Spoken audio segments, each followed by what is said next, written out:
Good morning জনিতা, সুপ্রভাত বন্ধুরা, রাধে রাধে বন্ধুরা। আবারও একটা দারুণ রেসিপির ভিডিও নিয়ে হাজির হয়ে গেছি। এখন যেহেতু সজনে ডাঁটা খুব বাজারে পাওয়া যাচ্ছে, আর আমার না সজনে ডাঁটার নরমটা খুব ভালো লাগে, তাই আজকে সজনে ডাঁটা দিয়ে দারুণ একটা রেসিপি নিয়ে চলে এসেছি। এই যে সজনে ডাঁটা পরিষ্কার করে ধুয়ে নিয়েছি, একটা আলু কেটে পরিষ্কার করে ধুয়ে নিয়েছি, আর এই যে ডাল, এই ডালটা দিয়েই আজকে সজনে ডাঁটা আলু দিয়ে পোস্ত দিয়ে বানাবো, আর সাথে হিং ফোড়ন দেবো।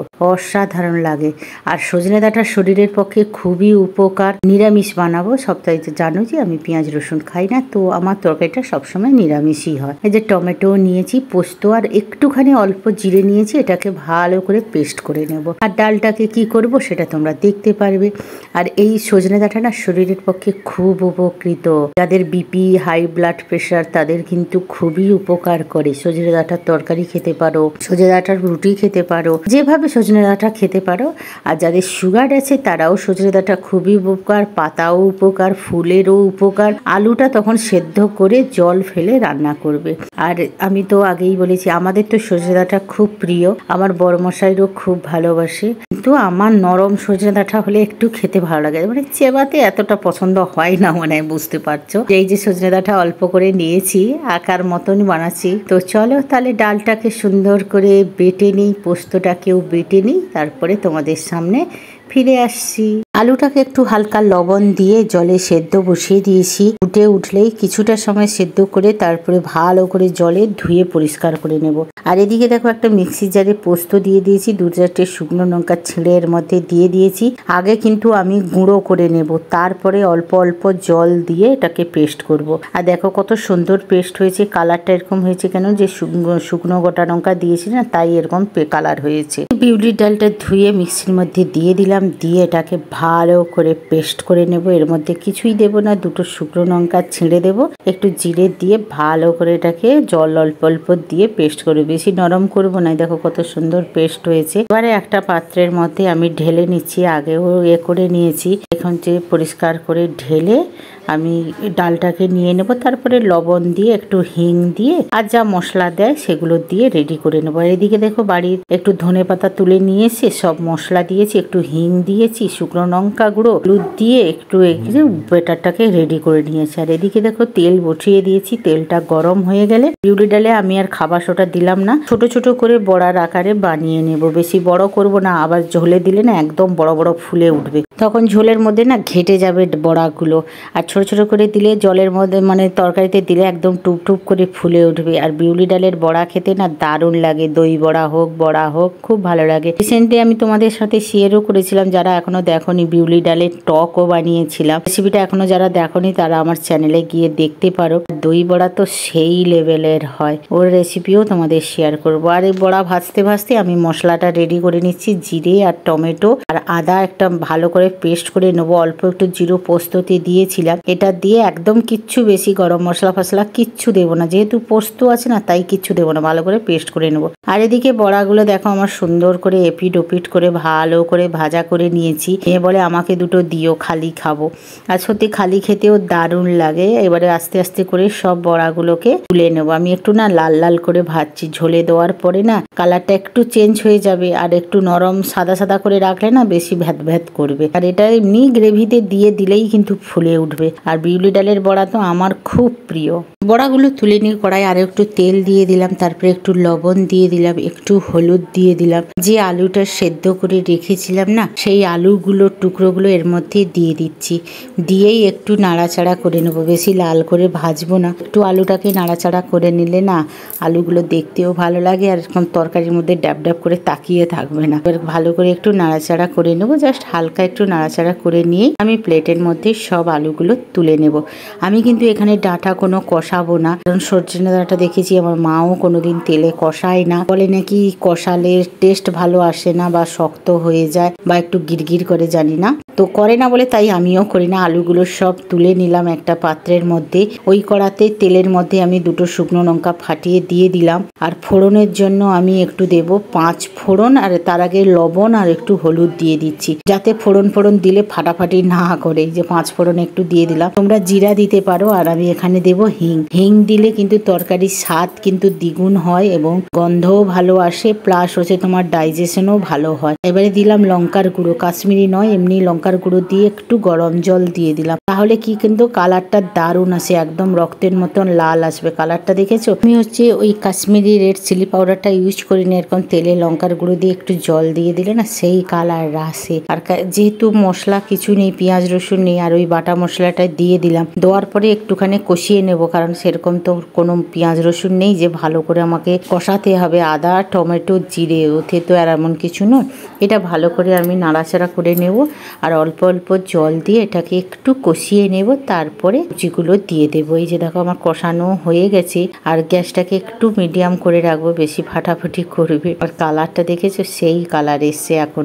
এবারে জল দিয়ে দিলে আরো সুন্দর কালার আসবে। দেখো মশলাটা আমার দারুণভাবে কষানো হচ্ছে, আর গন্ধটাও বেরিয়েছে। নিরামিষ না, হিঙের গন্ধটা কিন্তু সত্যি খুব ভালো লাগে। অল্প এক চুটকি হিং দিয়ে দেবে, সেই লেভেলের টেস্ট হয়। আর নিরামিষ তরকারিতে একটু হিং দিলে ভালো আসে। যেহেতু বিউলি ডালের বড়া আছে, সেখানে কিন্তু হিঙের ফোড়নটা বেশ ভালোই যায়। দেখো তোমাদের সাথে কথা বলতে বলতে আমার কিন্তু এটা কষানো হয়ে গেছে। এরপরে আমি অল্প একটু জল দিয়ে কষিয়ে নেব, বেশি কষাবো না, কারণ আদা আছে আর টমেটো আছে, আবার মশলা পুড়ে গেলে তেতো তেতো ভাব লাগবে। অল্প জল দিয়ে কষিয়ে নেব। তেলটা ছেড়ে গেছে, ওই মশলা ধোয়া জল আমি অল্প একটু দিয়ে দিলাম। দিয়ে ভালো করে আবার একটু নাড়াচাড়া করে নেব। করানোর পরে যে সজনে ডাঁটা রাখা ছিল, সেই সজনে ডাঁটাটা এর মধ্যে দিয়ে দেব। এবার আমি সজনে ডাঁটাগুলো এর মধ্যেই দিলাম। আর 2-4টে বাগান থেকে কুঁদরু উঠেছিল, সেই কুঁদরুটাও ফেলে দিলাম, এরপরে নষ্ট হবে। এই জন্য দিয়েই এই যে মশলার সাথে আমি কষিয়ে নিচ্ছি, বেশি কষাবো না। আর জানো তো যে প্রধানমন্ত্রী, আমাদের মাননীয় প্রধানমন্ত্রীরও কিন্তু সজনে ডাঁটা খুবই প্রিয়। ওনার পরোটা খেতে খুব ভালোবাসে মায়ের হাতে। তো আমরাও সবাই সজনে ডাঁটা খাবো। আর সজনে শুধু প্রধানমন্ত্রী খাচ্ছে বলেছে আমাদের খেতে হবে তা নয়। এই যে ভাজা আলুটা দিয়ে দিলাম, আর কারণ যে প্রধানমন্ত্রী খায় বলে আমাদের খেতে হবে তা নয়। সজনে ডাঁটা শরীরের পক্ষে খুবই উপকৃত। তাদের বললাম না সুগার আছে বা প্রেশার হাই আছে, তাদের জন্য সজনে ডাঁটা খুবই উপকৃত। পাতাও খেতে পারো ভাজা, তরকারি করে, বা সজনে পাতা ভালো করে পরিষ্কার করে ধুয়ে রোদে শুকিয়ে পাউডার করে ভাতের সাথে তোমরা যখন খুশি খেতে পারো।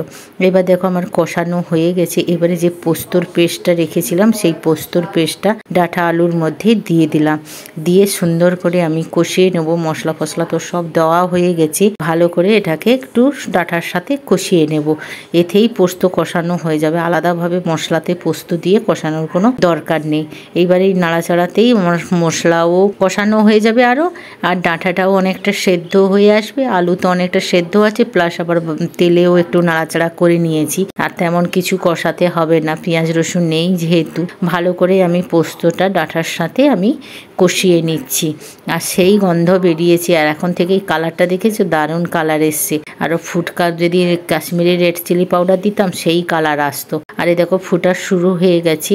আর উপর থেকে আমি সর্ষের তেল দিয়ে দিয়েছি, যেহেতু পোস্ত আছে, পোস্ততে কিন্তু কাঁচা সর্ষের তেল ভালো যায়। একদম গ্যাস বন্ধ করার পরে দিলে হতো, কিন্তু আমি না, কষানোর সময় একটু সর্ষের তেল দিয়ে দিলাম। ভালোভাবে কষে গেলে তারপরে উষ্ণ গরম জল এখানে আমি দিয়ে দেবো, কারণ ডাঁটাটা যেহেতু গরম আছে, এখানে গরম জলটা দেওয়াই ভালো, নাহলে ডাঁটাটা আবার ধরকেটনে মেরে যাবে। ডাঁটা আলু মশলা সব কষানো হয়ে গেছে।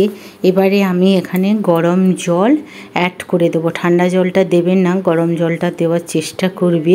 একটু বসিয়ে দেবে, গরম জলটা তাড়াতাড়ি হয়ে যাবে। দেখো আমি পরিমাণ মতন জল দিয়েছি, আর একটু জল দেব, কারণ ডাঁটাটা একটু সেদ্ধ হবে। ডাঁটাটা একটু সেদ্ধ না হলে কিন্তু খেতে ভালো লাগে না। ডাঁটা আবার বেশি সেদ্ধ হয়ে গেলেও ভালো লাগে না, আর একদম অল্প সেদ্ধ হলেও ভালো লাগে না। আর দেখো এখন থেকে কালারটা দেখেছো? ফুটাও শুরু হয়ে গেছে, সেই কালার এসেছে। একটু লবণ টেস্ট করে তোমরা দেখে নেবে যে লবণটা ঠিক আছে কিনা। আমিও টেস্ট করলাম, একটু কম ছিল বলে আবার দিয়ে দিয়েছি। আর এই যে দেখো আমি দুটো বড়ি ভাজাও করে নিয়েছি। বড়ি সজনা ডাঁটা আলুর ঝোল খেতে কার না ভালো লাগে। আর এই যে ডালের বড়া, আর আমার তরকারি ফুটা শুরুও হয়ে গেছে, দারুণভাবে তরকারিটা ফুটছে।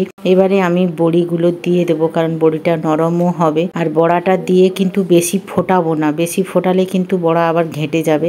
এই যে আমি ডালের বড়িগুলো দিয়ে দিয়েছি, আমার দিদির হাতের বড়ি, মায়ের হাতের বড়ি সব। আর বড়াগুলো দিয়ে দিলাম, দিয়েই জাস্ট 5 সেকেন্ড কি 10 সেকেন্ড মতন ফুটিয়ে নেব। তারপরে গ্যাসটা বন্ধ করে দেবো, দিয়ে উপর থেকে একটু ধনে পাতার কুচি দিয়ে দেবো। তোমরা এখানে ঘি দেবে, আমি ঘিটা দিলাম না। আর এই যে বড়াগুলো দিয়েই একটু নাড়াচাড়া করে নেব ভালো করে।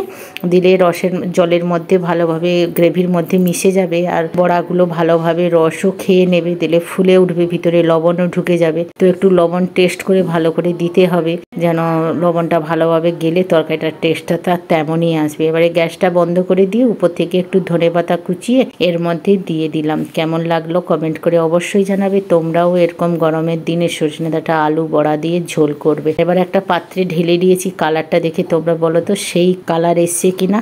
গরম ভাতের সাথে কিন্তু জমে যাবে। তোমরাও এরকম নিরামিষ সজনে ডাঁটা আলু বড়া বড়ি দিয়ে ঝোল বানিয়ে খাবেন এবং খাওয়াবেন, সবাই কিন্তু খুবই প্রশংসা করবে। এক আধ দিন মাছ মাংস খাওয়া ভুলেই যাবে। এরকম তরকারি থাকলে না সবাই বলবে যে এরকমই প্রত্যেক দিন নিরামিষ বানাও। শনিবার করে যারা, সোমবার করে, বৃহস্পতিবার করে, শুক্রবার করে, মঙ্গলবার করে, সবাই কিন্তু এরকম নিরামিষ তরকারি খেতে পারো। তাহলে আজকে তোমাদের কাছ থেকে বিদায় নিলাম, আবার পরের ব্লগে বা রেসিপিতে দেখা আছে। সবাই ভালো থাকো, সুস্থ থাকো, হ্যাপি থাকো। রাধে রাধে।